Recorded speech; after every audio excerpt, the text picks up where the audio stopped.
भारत जैसे जैसे डिजिटलाइजेशन की तरफ बढ़ रहा है, जैसे जैसे हम डिजिटल दुनिया में घुसते जा रहे हैं, उसी तेजी से डिजिटल फ्रॉड, जिसे साइबर फ्रॉड कहते हैं, उसके मामले भी बढ़ते जा रहे हैं। और इसी तरह के फ्रॉड से निपटने के लिए महाराष्ट्र सरकार ने Maharashtra cyber crime command and control centre की शुरुआत की है, जहां पर इस वक्त हम मौजूद हैं। आपको मैं तस्वीर दिखा रहा हूं Maharashtra state cyber control and command centre की, जहां पर हर रोज अलग अलग तरह के जो साइबर रिलेटेड शिकायत हैं वो आते हैं। पूरे महाराष्ट्र से यहाँ पर शिकायत ली जाती है। हर रोज करीब 1000 से ज़्यादा लोग कॉल करके अपने साथ हुए साइबर फ्रॉड्स के मामले को यहाँ पर रजिस्टर्ड करते हैं और फिर यहाँ से उन मामलों पर शिकायत दर्ज होने के बाद उसकी जांच शुरू होती है। आप बता दें कि ये जो Maharashtra state cyber control and command centre है, अपने आप में देश का इकलौता ऐसा सेंटर है जहां पर हर तरह के साइबर क्राइम्स ना सिर्फ रिपोर्ट्स होते हैं बल्कि उनका निवारण भी होता है, यानी कि उनकी जांच करके जो विक्टिम्स हैं उन्हें जो है वो उस मामले में उनको जो है न्याय भी दिया जाता है। अब बता दें कि ये जो कॉल सेंटर है, ये जो कमांड सेंटर है, ये बेहद ही हाईटेक है। कई तरह के जो साइबर रिलेटेड जो फ्रॉड हैं उनसे निपटने के लिए जो टेक्नोलॉजी के इस्तेमाल होने चाहिए वो सारे टेक्नोलॉजी के इस्तेमाल यहाँ पर होते हैं। करीब 300 से ज़्यादा अलग अलग तरह के सॉफ्टवेयर्स जो हैं वो इस्तेमाल किए जाते हैं। इंटेलिजेंस थ्रेट इंटेलिजेंस टूल्स का इस्तेमाल होता है। इसके अलावा 13 तरह के साइबर सिक्योरिटी टूल्स के इस्तेमाल किए जाते हैं। AI तकनीक का इस्तेमाल किया जाता है। Deep fake detection, crypto currency frauds, ऐसे तमाम जो नए ज़माने के साइबर फ्रॉड्स हैं उस तरह के फ्रॉड से निपटने के लिए ये जो कमांड सेंटर है ये पूरी तरह से इक्विप्ड है। महाराष्ट्र जो कि यहाँ पर देश की आर्थिक राजधानी मुंबई है, जो फाइनेंशियल फ्रॉड्स होते हैं उसके बहुत सारे मामले यहाँ पर आते हैं। इसके अलावा अलग अलग जो साइबर फ्रॉड्स होते हैं, जो डिजिटल अरेस्ट जिसे कहते हैं, उस तरह के तमाम मामलों में यहाँ पर ना सिर्फ शिकायत दी जाती है बल्कि जो विक्टिम्स होते हैं उन्हें उसकी जांच करके उन्हें न्याय देने का काम भी जो है वो यहाँ से किया जाता है।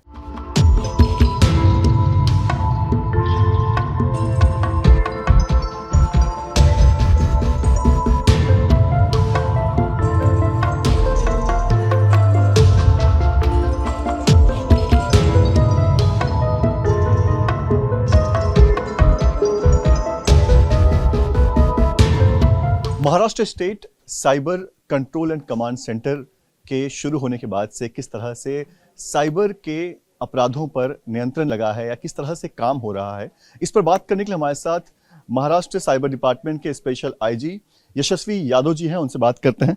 सर, सबसे पहले शुक्रिया आपने समय दिया। सर, जानना चाहेंगे कि किस तरह से इस सेंटर के शुरू होने के बाद आप एक बदलाव देख रहे हैं खासतौर पर साइबर अपराध के मामले में। देखिए, साइबर अपराध एक नई टेक्नोलॉजी पर आधारित होता है और अभी तक हमारे पास सबसे बड़ी प्रॉब्लम ये थी कि बजट नहीं था, लोगों की ट्रेनिंग नहीं थी, नए नए टूल्स टेक्नोलॉजीज़ जो हैं साइबर क्राइम से लड़ने के लिए वो उसका अभाव था। लेकिन महाराष्ट्र साइबर सिक्योरिटी प्रोजेक्ट के क्रियान्वित होने के बाद और इसके उद्घाटन के बाद, जिसमें लगभग 1000 करोड़ रुपीस का खर्चा हुआ है, आज एक ही छत के अंदर वर्ल्ड्स के best consultants, experts, softwares, tools and technologies आ गई हैं।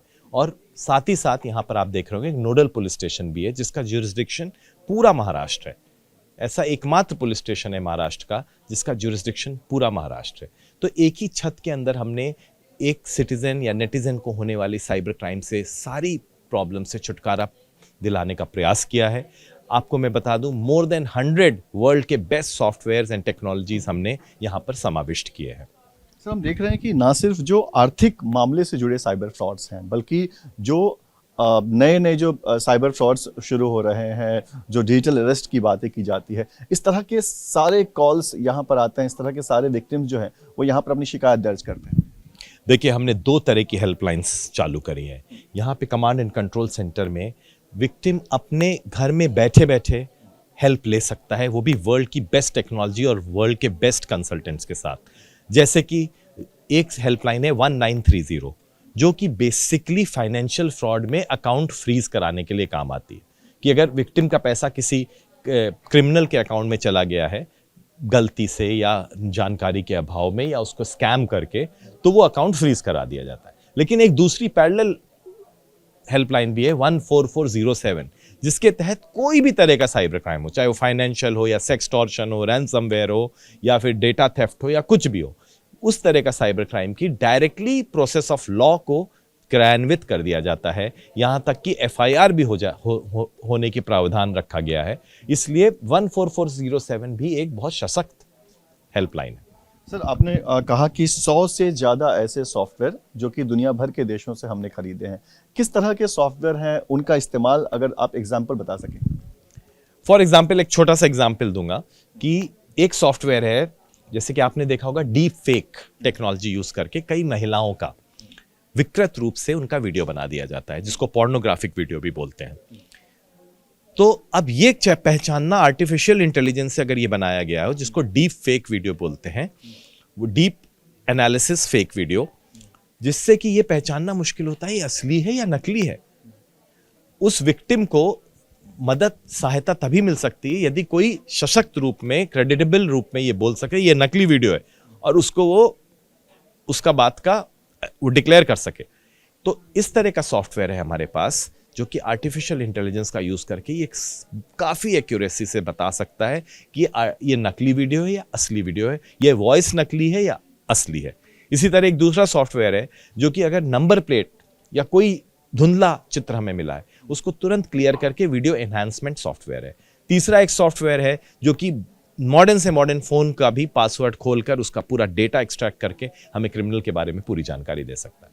सर, हाल फिलहाल में कई ऐसे मामले सामने आए हैं जहां पे जो पॉलिटिकल लीडर्स हैं, जो केंद्र में हो या राज्य में हो, बड़े मंत्री हैं, उनके बयानों को तोड़ मरोड़ कर पेश किया जाता है, गलत मैसेज ऑडियंस में फैलाया जाता है और जो व्हाट्सएप फॉरवर्ड होते हैं, कई सारे जो देश के बड़े मंत्री हैं वो इसकी शिकायत कर चुके हैं। तो ऐसे लोग जो इस तरह के वीडियोस क्रिएट करते हैं, जो उसको बाद में सर्कुलेट करते हैं, क्या वैसे चीज़ों पर भी लगाम लगने में यहाँ पर कामयाबी मिलेगी? जी हाँ, जैसा कि मैंने आपको बताया कि ये जब टूल्स, टेक्नोलॉजीज और एक्सपर्ट्स हैं, अभी क्या है, जानकारी का अभाव था, एक्सपर्टीज का अभाव था, ऐसे एक्सपर्ट्स, कंसल्टेंट्स का अभाव था कि साइबर क्राइम को कैसे रोका जाए। फॉर इंस्टेंस सन 2000 में पूरे बंबई में 4 घंटे के लिए बिजली चली गई थी, जो कि एक साइबर सैबोटेज का एक्ट था। लेकिन उसको उस वक्त हमें डिटेक्ट करने में बड़ी मेहनत लगी और प्राइवेट लोगों को हमने लिया एज एक्सपर्ट्स, जो कि सर्वर में जाकर, स्काडा सर्वर्स में जाकर उन्होंने पूरा डेटा निकाला।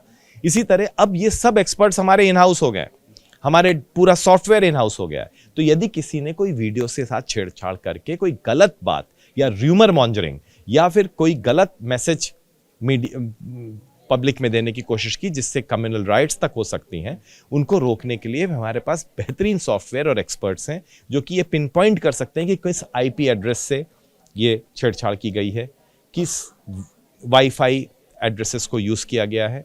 इस तरह हम क्रिमिनल तक पिन पॉइंट करने में मदद कर पाएंगे। सर, एक और चीज़ जो बड़ी अहम है कि जो ये हेडक्वार्टर है, ये अपनी सुरक्षा भी बहुत बेहतरीन तरीके से कर रहा है, हाईटेक टेक्नोलॉजी से कर रहा है कि यहाँ पर कोई साइबर अटैक या सारी चीज़ें नहीं हो सकती। वो जरा एक्सप्लेन करिए सर। देखिए, सबसे पहली चीज़ ये है कि साइबर अटैक कहीं पर भी हो सकता है, तो उसको रोकने के लिए बहुत ही ज़्यादा प्रिकॉशनरी मेथड्स लेने चाहिए। फॉर इंस्टेंस, जब हम बाहर निकलते हैं अपनी गाड़ी से कहीं जाने के लिए, तो एक थियोरेटिकल चांस होता है कि हमारा एक्सीडेंट हो जाए, हमारी डेथ हो जाए, एक्सीडेंटल डेथ हो सकती है। There is a small theoretical chance, लेकिन उसको रोकने के लिए हम अपनी गाड़ी की अच्छी सर्विसिंग कराते हैं, ट्रैफिक रूल्स को फॉलो करते हैं। इसी तरह से इंफॉर्मेशन सुपर हाईवे में भी जाने के लिए पहले जो मापदंड हैं, जो स्टैंडर्ड ऑपरेटिंग प्रिंसिपल्स हैं, उनको अच्छी तरह से फॉलो करना चाहिए। For example, firewall security, for example antivirus systems, for example air gapping between servers. ये कुछ टेक्नोलॉजीज हैं जिनको अच्छी तरह पालन करना चाहिए।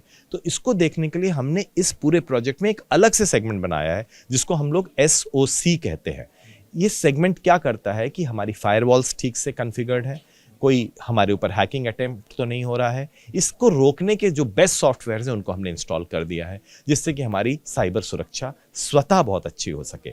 यही चीज़ मैं सभी कॉरपोरेट्स और सभी कंपनीज को या गवर्नमेंट डिपार्टमेंट्स को भी बोलना चाहूँगा कि वो भी अपना साइबर सिक्योरिटी ऑडिट कराया करें, जिससे कि उनके साइबर सिक्योरिटी सिस्टम्स कितने रेजिलिएंट हैं, कितने रोबस्ट हैं, या उनमें कोई कमी है, वल्नरेबिलिटीज़ है, ये पता चल जाए, जिससे कि उनके ऊपर साइबर अटैक होने से वो बच सकें।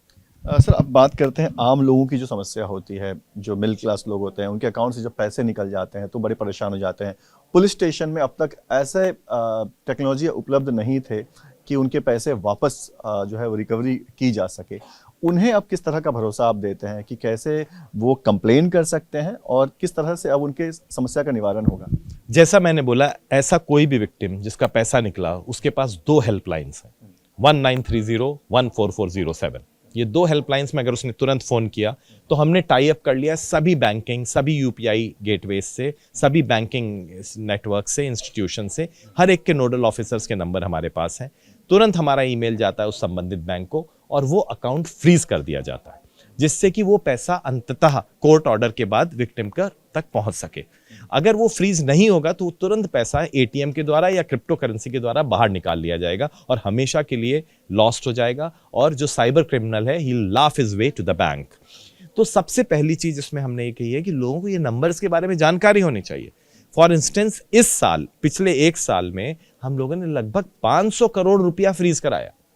तो 500 करोड़ जो क्रिमिनल्स के पास जाना चाहिए, वो फ्रीज होकर विक्टिम्स को वापस दिया गया है। ये बहुत बड़ी बात है। आप सोचिए, एक हमारे पास ऐसा विक्टिम आया जिसने अपनी जिंदगी भर की कमाई 15 लाख रुपए जमा करके अपनी बेटी की शादी के लिए रखे हुए थे, लेकिन कुछ साइबर क्रिमिनल्स ने उसको प्रलोभन देकर वो पैसा उससे किसी अकाउंट में विड्रॉ कर लिया। लेकिन उसको ये नंबर के बारे में जानकारी किसी ने दी, उसके बेटे ने या किसी ने, और उसने तुरंत वो नंबर लॉग इन किया और हमारे स्टाफ ने बहुत अच्छी तरह से काम करते हुए पूरे 15 लाख रुपए उसको वापस दिलवाए।